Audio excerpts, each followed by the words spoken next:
Welcome back to Sunday School, everyone.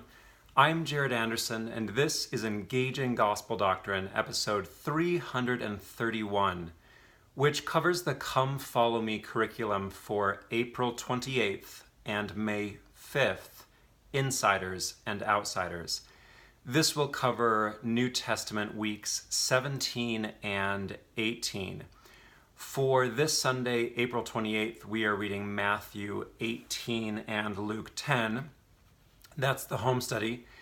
And then for next week, where we finally have a Sunday school lesson again, we will be reading John 7 through 10. So for this episode, as usual, we will talk about a bit of housekeeping and then have the lesson format again with the prayer, devotional, nugget, reading review, and lesson. Okay, housekeeping. I'm still figuring out the news feed. I have made it to a senior advisor at Apple. Stitcher, Podbean, and Google Play should all be working fine. If you could take a moment, please do check and click on the three little dots by the audio file, to the right of the audio file, and see if you can download them on your computer. Again, get it through Stitcher, Podbean, Google Play. I have been working really hard to get iTunes working. And then, as always, you can find it on YouTube. But again, you should be able to get Stitcher, Podbean, or Google Play and download the audio. My prayer for this episode is that we can be humble, gentle, and loving to ourselves and others. I don't know if this was intentional, but the reading for this week and then next week is pretty striking with the comparison and contrast. And as I will talk about more during the lesson, thinking in terms of black and white, insider and outsider, is a fundamental aspect of human nature. It's part of the natural human being. And Jesus challenges us to stretch and transcend those categories. Devotional. I want to, again, reflect on this idea of human nature and who we love. We've talked before about this classic debate whether human nature is good or evil. Very often, religious thinking is like we're evil, we need to be saved from our nature and brought in line with God. And then the more secular approach is we're basically good, or, there's that debate of nature versus nurture. As I've discussed before, I personally believe the best way to think about human nature is not good or bad, but that we are small, selfish, and social. We are very, very limited. Even when we try to be good, we just get tired. Even if we're doing our very best to work hard and to love and to serve. And I think members of the church do this better than most. It's the Latter-day Church of Jesus Christ of Latter-day Saints is a very high demand religion, and so members of the church give a lot. I'm really excited because I'll be giving a presentation at the National Conference for Corrections in Boston in August, and I put in a proposal to speak at a UN conference that'll be in Salt Lake later in August.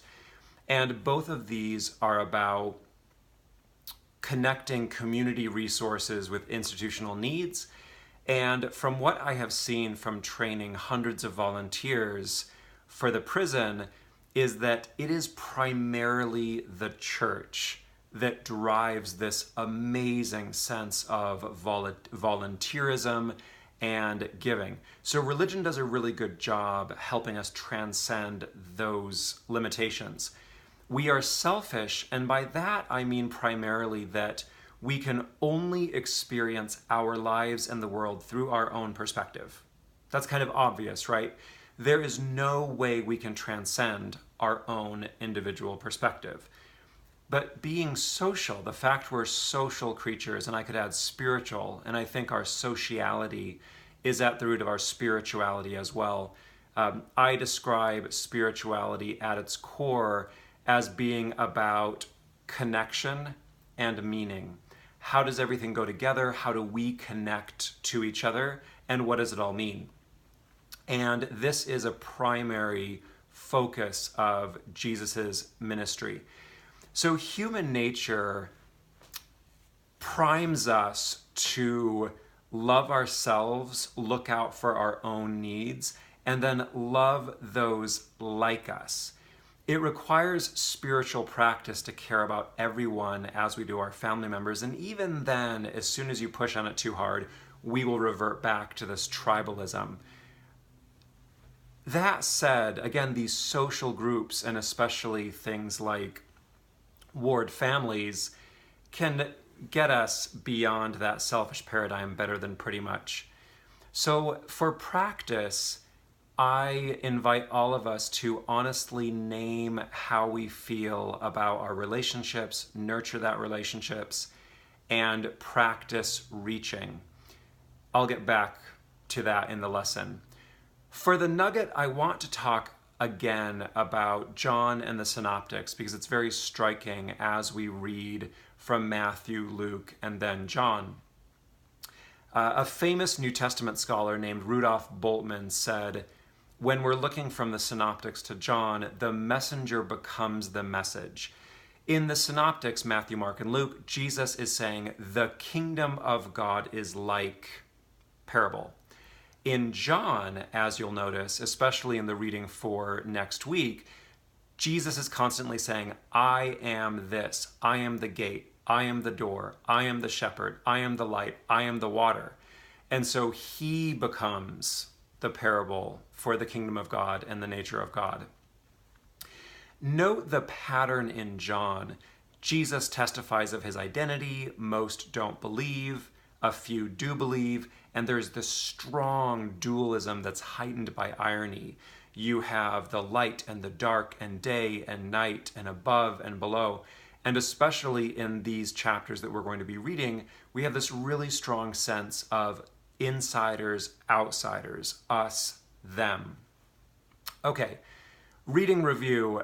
As I said, the juxtaposition, thinking about John and the Synoptics, the juxtaposition of the Good Samaritan and these chapters in the Gospel of John is really striking. And we'll get into that during the lesson. But in brief, the parable of the Good Samaritan is the most dramatic challenge of insider-outsider boundaries. Whereas in the Gospel of John, Jesus intensifies and talks about these boundaries, and John chapter 9 is the key. We'll get to that in just a moment. Quick reading review. In Matthew chapter 18, Jesus talks about greatness, causing others to stumble, parable of the lost sheep, judging a brother or sister, forgiveness, parable of the unforgiving servant. Now, we've talked before about how the Greco-Roman society was incredibly status-based. It was all about status and power. You know that, quote, know thyself. Well, in the original Greek context, that meant know your place in society. Jesus radically turned upside down and reversed these expectations. And so in Matthew 18 and in other places, he is saying, if you want to be great, be like a child. And we have different associations in the modern world with children. In the ancient world, children weren't even really considered people, as we see in the very striking parable of the debtor, where the man's family and children are sold off as slaves to fulfill his debt. So that is, children were considered property, and wives were considered property as well, to differing degrees. Causing others to stumble. As you know, this is one of the primary emphases of this podcast. My key question with this podcast is, how can we meet everyone's needs? And as we've discussed before, I deeply believe that what some people need to be nourished will cause other people to stumble. And one of the things I am most grateful for and proud of in this podcast is I feel like I have been able to model an approach to Sunday school and the gospel that works for everyone. or works for as large an audience as possible. You can tell me whether I'm succeeding or not, but that is the goal. I really like the Socrates filters when it comes to communication. I'm an oversharer natively. I have learned a lot about boundaries and care and wisdom. And so Socrates asked, is it true? Is it kind? Is it needed? My chaplain supervisor brought this up. I would add, is it effective? Is it constructive? Is this kind of communication going to do any good, or will it be a waste, or will it even cause harm? That goes back to this idea of pearls before swine, which is a provocative way to put it, but it's very important. Then we have the parable of the lost sheep, judging a brother, sister, forgiveness, and parable of the unforgiving servant, as I said, which is about having a humble and grateful orientation, being aware of the ways that we fall short, the way we stumble, and that awareness and gratitude helping us also forgive and being generous with others. Okay, Luke chapter 10, we have the mission of the 70, woes on Galilean cities, the return of the 70, and the parable of the Good Samaritan, which I'm very excited to cover. And then we have the story of Mary and Martha. And then we have 3 chapters of the Gospel of John. John chapter 7, Jesus' siblings don't believe. We have the Feast of Tabernacles. This question, is this the Christ? Attempt to arrest Jesus, living water. Is this the prophet? And follow up on the attempted arrest. So note these big themes of the crowds wondering who Jesus is, Jesus declaring who he is, and then people having these radically different responses to the revelation and declaration of Jesus' identity. And then, then we have John chapter 8, a woman caught in adultery, light of the world, I am from above, and Jesus declares, I am. One of the really interesting things about this story of the woman taken in adultery is it very likely was not original to John's gospel. Different manuscripts have it at different places. At least one manuscript even has it in the Gospel of Luke. So what that indicates is this was a free-flowing story. It was a tradition that probably does go back to Jesus' life, but it wasn't original to the Gospel of John. And that's an interesting example of the complexity of Scripture, where even if something is not original to a particular gospel, it very well could be original and authentic to Jesus. Isn't that fun? And that's why there is so much room to be nourished by the Scriptures, even with, and I would say especially with, a healthy, robust, nuanced understanding of what Scripture is. And of course, the message of the woman caught in adultery is we should be aware of our own shortcomings, our own sins, and that should impact the way that we judge others. As I discussed in my atonement talk, I deeply believe that it is our attitude and orientation of humility and gratitude that puts us in proper relationship with God and with each other. Jesus declares, I am, and they try to stone him. So as I discussed last time, or in an earlier episode, is we have all of these I am sayings in John. We have examples where Jesus says he is a particular thing. We have multiple examples in these chapters.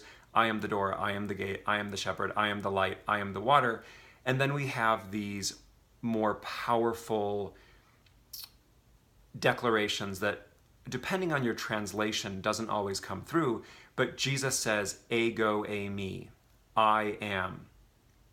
Weird French popped into my head. Tout simple, like just I am, and that's it. And as we've discussed, this is an allusion to Exodus 3:14, where Moses says, who are you? What is your name? Who should I tell the Hebrews who you are? And God says, Ehyeh asher ehyeh in Hebrew, which is a really lovely, complex, I am what I'm becoming what I will be, this ambiguous declaration of I am the becoming one. Whereas in the Greek of the Septuagint, it says, ego eimi hoon, I am the one who is. I am the being one. And so when Jesus says, ego eimi, it's pretty clear, it's transparent actually, that Jesus means I am God. I am Yahweh. I am the God of Israel.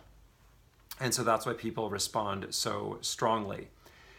John chapter 9 is a really pivotal chapter and story about this man born blind. It's a detailed, entertaining story. The Gospel of John has a lot of elegant literary touches. You'll notice that this idea of being born in sin is at the beginning and at the end of the chapter. The Pharisees interrogate the blind man, and there's this parenthetical statement, those who declared Jesus to be the Messiah were cast out of the synagogue. Well, that almost certainly didn't happen during Jesus' life, but that very likely did happen during the time that John was written. So remember, we've talked about how the scriptures are like a layer cake. And so in the Gospels, we have Jesus as he was during his ministry, and then we have post-resurrection understandings of Jesus. And this is why each gospel is a testimony of Jesus Christ. And my favorite way of describing the Gospel of John is the Gospel of John describes what Jesus' ministry would have been like if the Christian community understood his identity then the way they do now at the writing of the Gospel. So just be thinking about that.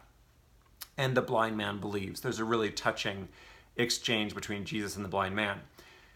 In John chapter 10, we have Jesus as the good shepherd, and there's a escalating metaphor. I am the gate, I am the door, I am the shepherd, and you are my sheep know my name. And Jesus is rejected at the feast, says, I and the Father are one. One more thing that I want to say about John, this is in John chapter 8. It's really disturbing where Jesus says, I am from the Father. That's not the disturbing part. But then Jesus says, you are from your father, the devil. And this, historically, this is because John's community was at a great deal of tension with the Jews in the community. John's community likely considered themselves a kind of Jew, similar to the author of Hebrews, and this is why Jesus is always lining up the Jewish feasts and then saying, I am the fulfillment of the Jewish feasts. I am greater than Abraham. I am greater than the temple. I am greater than Judaism, basically. And so the Jews reacted very strongly, and this is also the answer to why there is so much dualism and black and white extreme insider-outsider thinking in the Gospel of John. It's because, and this is the psychology and sociology of in-group and out-group behavior, the more persecuted a particular group feels, the more they emphasize this us, them, all or nothing kind of war imagery. And so that is why John feels so different. That is one reason why the Gospel of John feels so different than the Synoptics. Okay, participation and challenge. The class doesn't need to respond to this, but I would invite all of us to think about, who do you have a hard time loving? I have 5 kids, as most of you know, and it's really easy to resonate with your kids because it's like, oh, that person is a lot like me, or, my oldest and I think very similarly, for better and worse, trust me. One of my children seems very different than me. She's a lot more like her mom, and I've struggled with that, and it's been really, really rewarding for me to nurture our relationship and not need there to be a similarity. Similarly with my siblings, I'm actually closest to my older brother, even though I have the hardest time in our relationship. I think I'm safe. I don't think he listens to this podcast. There's a lot of work, and it's difficult to talk to him. He's the bipolar schizoaffective one, not that his diagnosis defines him. But it's effortful, but I do talk to him more than my other siblings. I feel closest to my little sister, and yet I don't talk the most often to my little sister. So this is very interesting. I naturally like hanging out with smart people like me who are interested in what I have to say. You can make whatever extrapolations you want about the podcast. That's where I'm the most comfortable. And it has been such a good training of my soul to work in prison and hospice. I mean, the elderly weren't my favorite demographic, but I love visiting people who are in hospice. It is such an honor. It's so amazing to talk to these World War II veterans. I talked to this 101-year-old new patient, and she described the feeling of togetherness during World War II, where everyone was working together. All of the women were working, everyone was donating and sacrificing, and it was amazing to hear about that. And so I am a much better person because I am working, practicing, ministering, and being present with the dying and the imprisoned. And so that's not the group that I naturally feel drawn to, but I have cultivated that practice, and now I am much better for it. Okay, let's get into the lesson. The theme of this lesson is how we treat ourselves and others, who is in and who is out. I want to talk about Jesus as water of life and light of the world, sin and stones, the truth will set you free, doors and shepherds, communication and conflict, the real message of the parable of the Good Samaritan, and then loving, flexible tribalism and family of choice, returning to this idea of who's in, who's out. And I'm glad that I'm bringing together these two lessons. I'll be traveling in Canada to go see my friend Chuck's wedding. He's in the Facebook group. And so I'm glad I'm getting this out now. But again, the juxtaposition of the parable of the Good Samaritan with this imagery in John is very thought-provoking. Okay, Jesus as water of life and light of the world. One thing I love about this idea is that Jesus' words encourage a self-sufficient spirituality, renewal, the waters of life, having our own relationship with God so that we're not relying on other people for our spiritual health. This is the parable of the 10 virgins or bridesmaids, as we'll get to in a few weeks. This idea of having a living water coming from our souls is not that we don't need other people. Of course we need other people. But the real secret is that we can have that resource ourselves. When you can't, you can, is an overly concise way that I've thought about this. And if we are overly needy, which people have called me overly needy, I have been overly needy, and I've been codependent. I've relied too much on outside relationships for my own well-being, and I'm so grateful for this practice that cultivates individual spirituality, nourishment, relationship with God. I'm okay. I'm okay and I can be healthy on my own, and then relationships are a bonus, like a really wonderful, needed, a bonus that I want, but I'm not dependent on that. The light of the world, Jesus as light, I think of this as Jesus giving us perspective. We're able to see the big picture. And as we see the big picture, we are able to accept the way things are, and we are able to engage in a healthy way with the way things are. Sin and stones. And this is similar to this idea where Jesus said, why are you condemning someone else for having a speck of dust in their eye when you have a 2x4? When you have a beam, which is way bigger than a 2x4, when you have a beam in your own eye. And this is also the challenge of the women taken in adultery. These people who consider themselves elites in the religious community were like, aha, we have caught this women in adultery. There has been provocative imagination that perhaps it was a member of their own group having adultery with this particular woman, which is how they caught. We don't know. But Jesus' message is very clear, where he turns the judgment back on them. And he says, judge yourself. Look at your own relationship to sin before you so confidently judge. Next, we have this idea of the truth setting us free. I have a real testimony of this idea that the truth will set you free. And specifically, what truth? Now, according to the Gospel of John, from a literary perspective, the truth is the nature of Jesus. A proper understanding of Jesus will set you free, will put you in right relationship with God, and will allow you to return to Jesus's realm above, the spiritual realm. From a broader gospel perspective, I think the truth that sets us free is a proper understanding of who we are, what we are like, what our tendencies are, what the purpose of life is, who God is, what we're reaching for. As we have this proper perspective and approach, we can invest in worthwhile activities and relationships.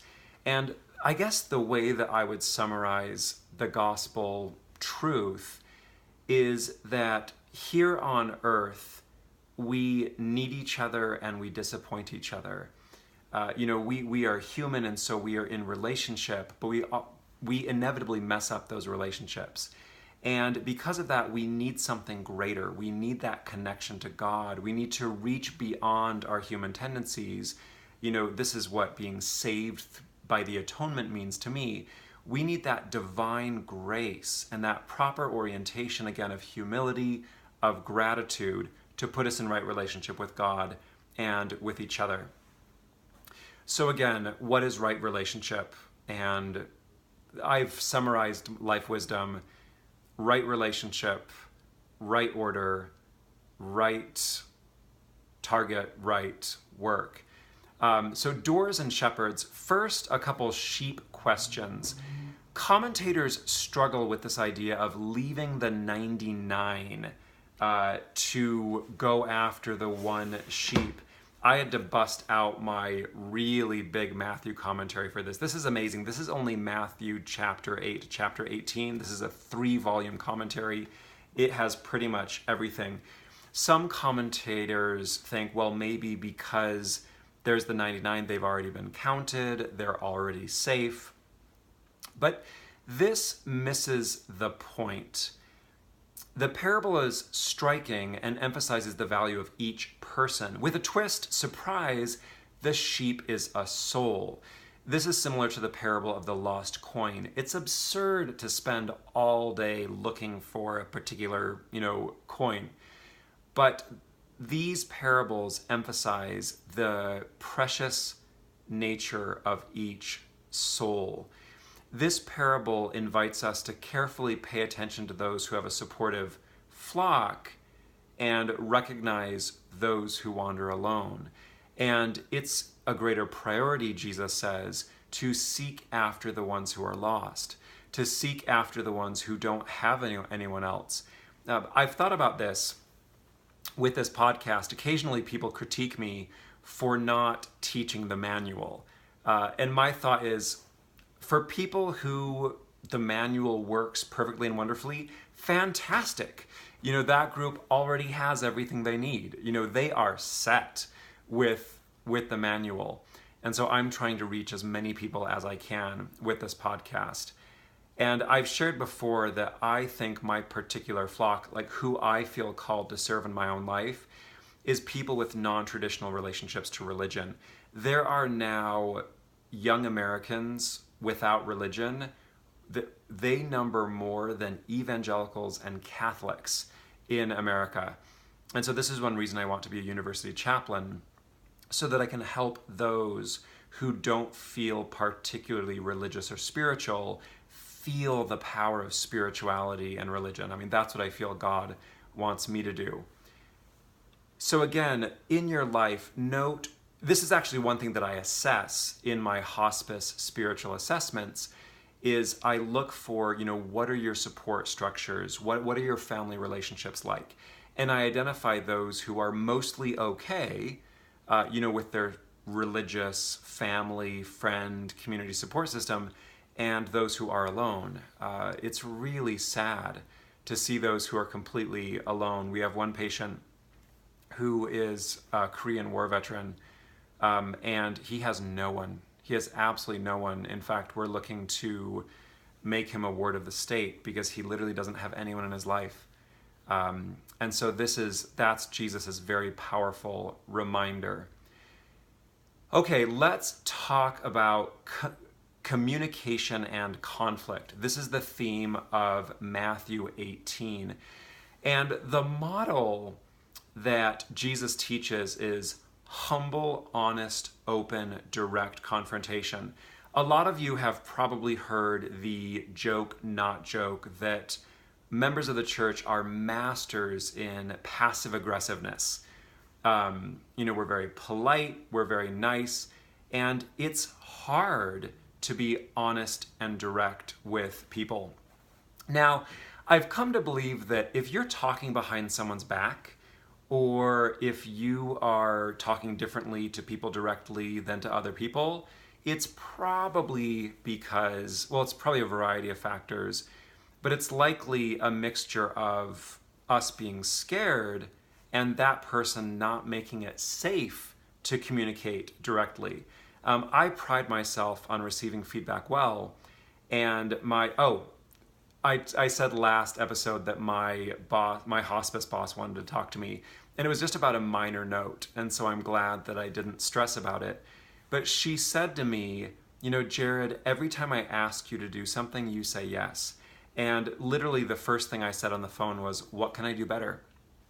And I pride myself on making a practice of it being, like, helping it be safe for people to communicate with me directly. I welcome that feedback. And so this is what Jesus says. He says, first, talk to the person.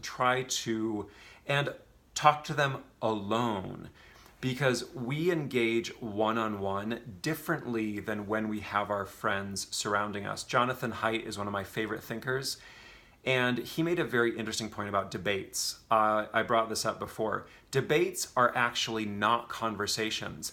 The purpose of a debate is not to convince the other side. That's nearly impossible in a public, gamified conflict paradigm.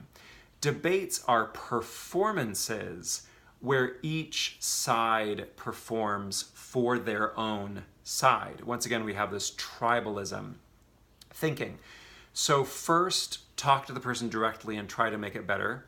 If that doesn't work, try to, get a few witnesses. And if that doesn't work, then is the church discipline.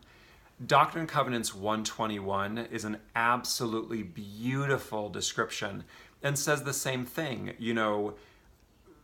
Authority, leadership is about love, about submission, about unfeigned love, and that when we do need to critique someone or give feedback, we should do it with specificity, that's what sharpness means, and then assuring them of love. One thing that I've learned by working in prison, I'm very agnostic about what actually goes on, because when this happened in a big way this past week.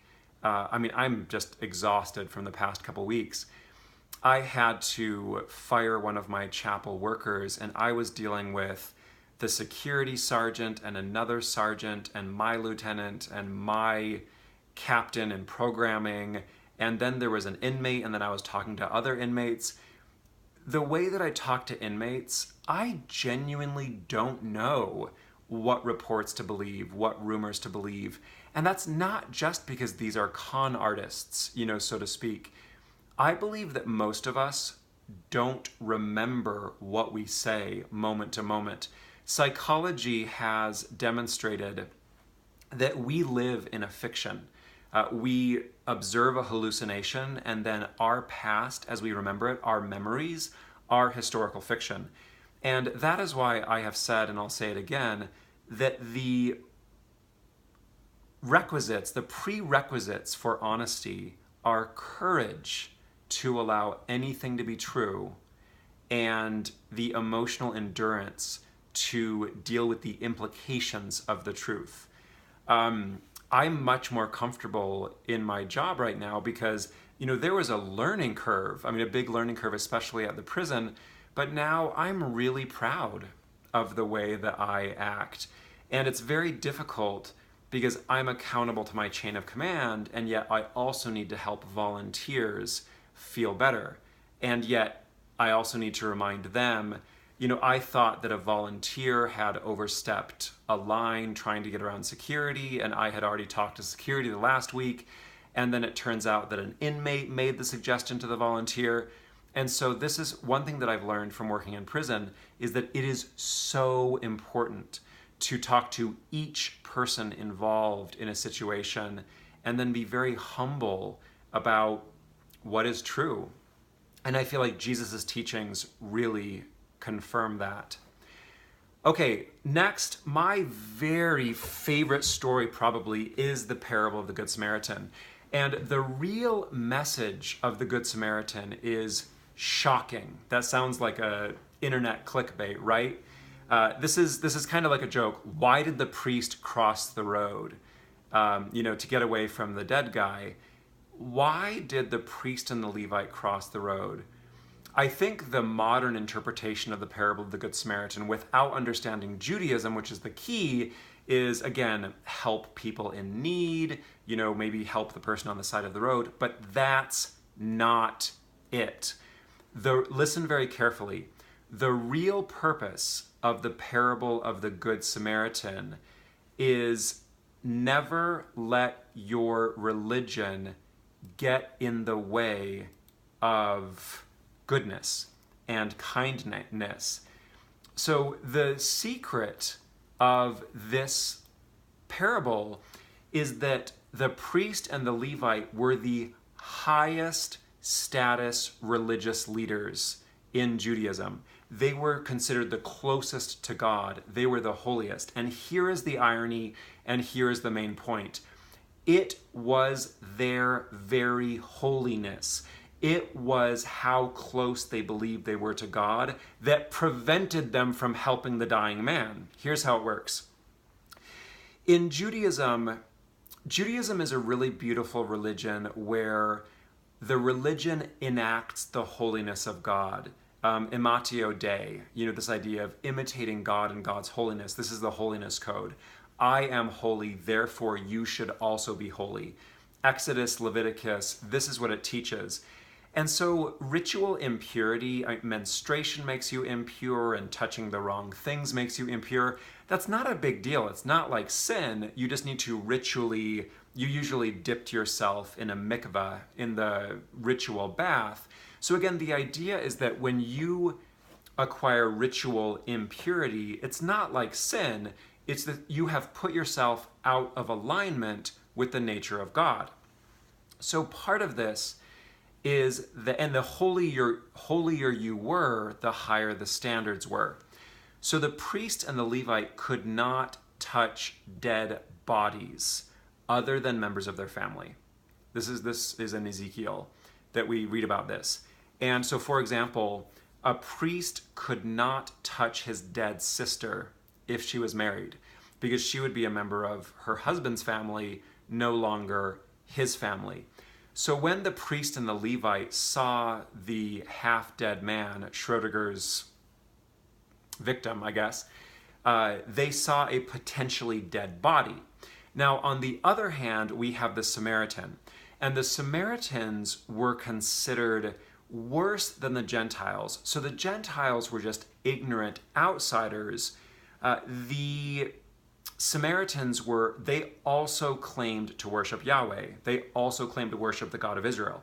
So they said, we are one of you, but the Jews were like, no, you are the worst of it.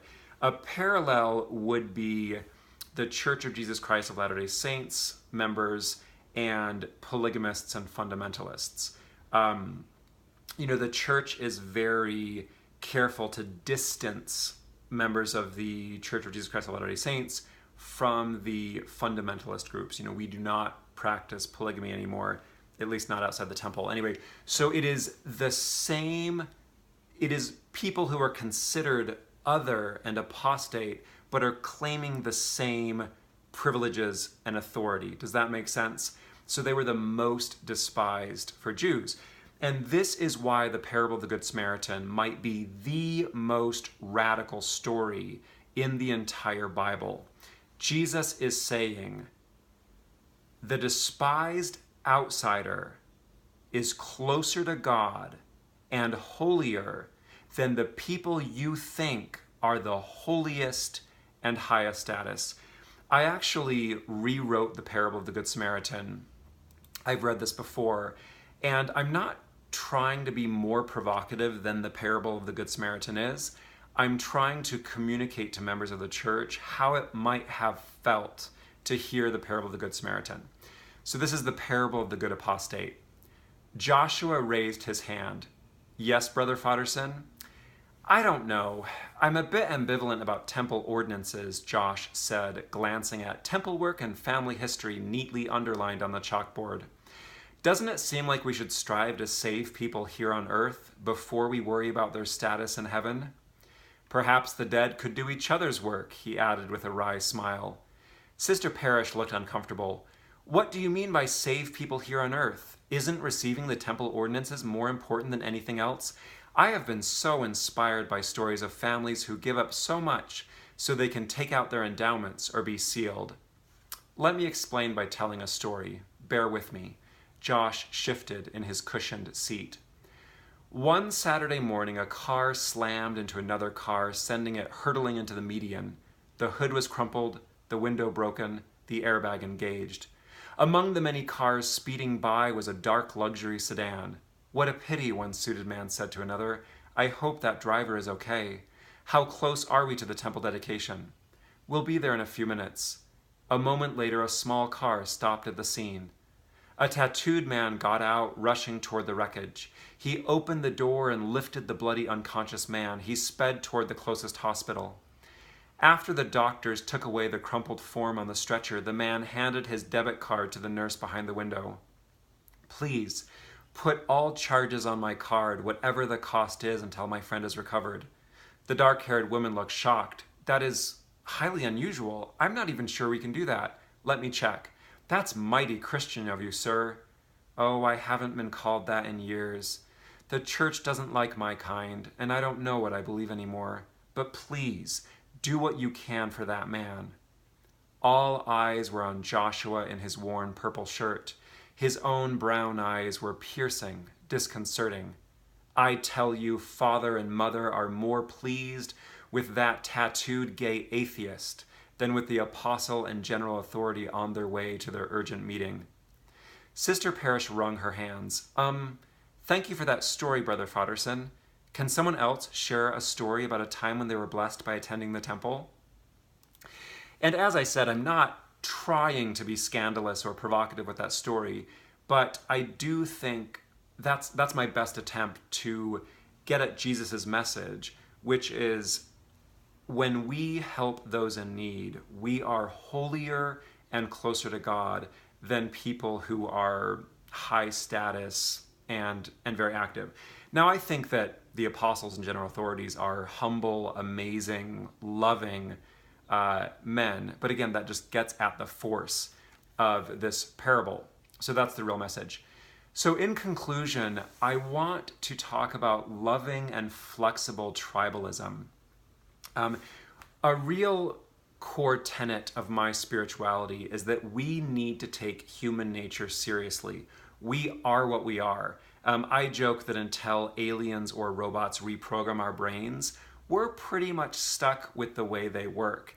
And our brains are like layer cakes. You may have heard we have our lizard brain, then our mouse brain, our monkey brain, and our human brain. So we have that primitive survival-based reptile brain.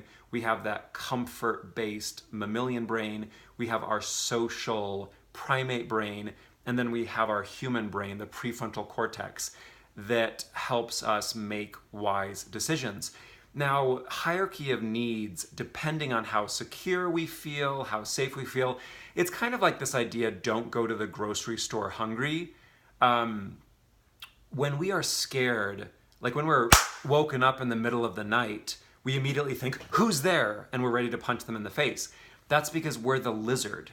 And the idea is our best way to give our human brain a chance, give our human nature a chance, is by comforting the lizard, or, helping the lizards, feeding the lizard, comforting the mouse, hugging the monkey, and then in that way giving the human a chance.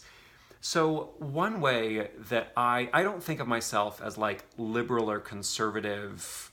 I try to think beyond those categories and paradigms. I'm very humbled, sobered, and interested by the fact that conservatives get things done. And then liberals often have, progressive ideas. But the group cares about the survival of the group, and I'm very interested in what most people need.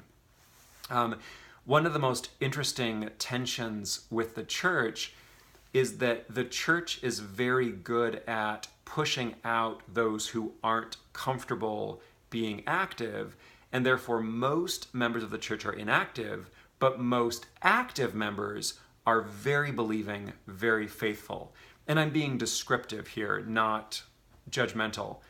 So in brief, I think that our tribalism, our insider, outsider, us, them, all or nothing thinking is just part of being human. I listened to a podcast that I'll link to on the psychology of tribalism, and it is really, really sobering. In one study, there was an option: do you want to give your team $5 and the other team $5, or do you want to give your team $4 and the other team $3? Once a team psychology was engaged, they would rather everyone lose out than everyone benefit. Everyone benefits if everyone gets $5, but our tribal psychology is so strong that as soon as we're thinking in terms of us versus them, we are ready to save our people and condemn other people. And this is why, in order to feel okay, we otherize people that we don't consider like us. Oh, those are just, those people and they deserve it. We're really seeing this around the politics of borders and immigration, and there's some really tragic stuff going on. There needs to be a balance. I'm actually pro excommunication because there needs to be boundary maintenance. There needs to be a clear sense of when you're in this group, when you're not in this group. So for example, who's a member of the church? I get asked this sometimes in hospice, of course, is, are you a member of the church? And I will often say, I am an interfaith chaplain. In my job, I'm an interfaith chaplain, and I meet everyone's religious needs. Of course, yes, I do have a Latter-day Saint background, and so it's easiest and most familiar. I'm a member. It's easiest with members of the church, but my professional orientation is that I am an interfaith spiritual coordinator and minister. So again, in conclusion, I really hope that we can gently acknowledge our tendencies. And so when we feel the temptation to say, oh, they deserve it, or they're just the other people, we practice thinking, okay, this person is a child of God. This person is my brother or sister. This person is a member of my family. How should I treat them? Now, I still think we need boundaries. I didn't talk about the forgiveness. How many times should we forgive? Peter asks, and Jesus says 70 times 7, which means forever. And I do think that we need to differentiate forgiveness from trust. And I think that we need to forgive for our own sake. But that doesn't mean we need to trust other people, or we even need to spend time with them. Who we spend time with, this is something that's really hard for me. I'm kind of frenetic and I want to do everything all the time, as I've maintained 3 jobs for 2 years. I am working to get more careful about where I spend my time and where I spend my energy and trying to get it sustainable. And so we should forgive. We should love everyone, we should forgive everyone, but that doesn't mean that we need to have a relationship with them, or we need to trust them, or we need to spend time with them, or we need to invest resources in them. So there's that balance. But I'm really grateful for the message of the gospel that teaches we are all one family. You know, we are children of God, and I think the Ward family is such a beautiful example of that. And I love how our Ward family invites us to think of that congregation as our family, and I think we do really, really well for the most part. And so I hope that all of us can, gently be realistic about the fact that we are limited, we only have so many resources, and I don't think there's anything wrong with investing the most in the relationships that are closest to us. But we should also have love and compassion and care and do as much good as we sustainably can. Thank you for joining me for another episode of Engaging Gospel Doctrine. I'm really glad that I am getting this out. In conclusion, I hope that we all can choose life, light, and love. Thank you for those who support the podcast so that everyone can benefit from it.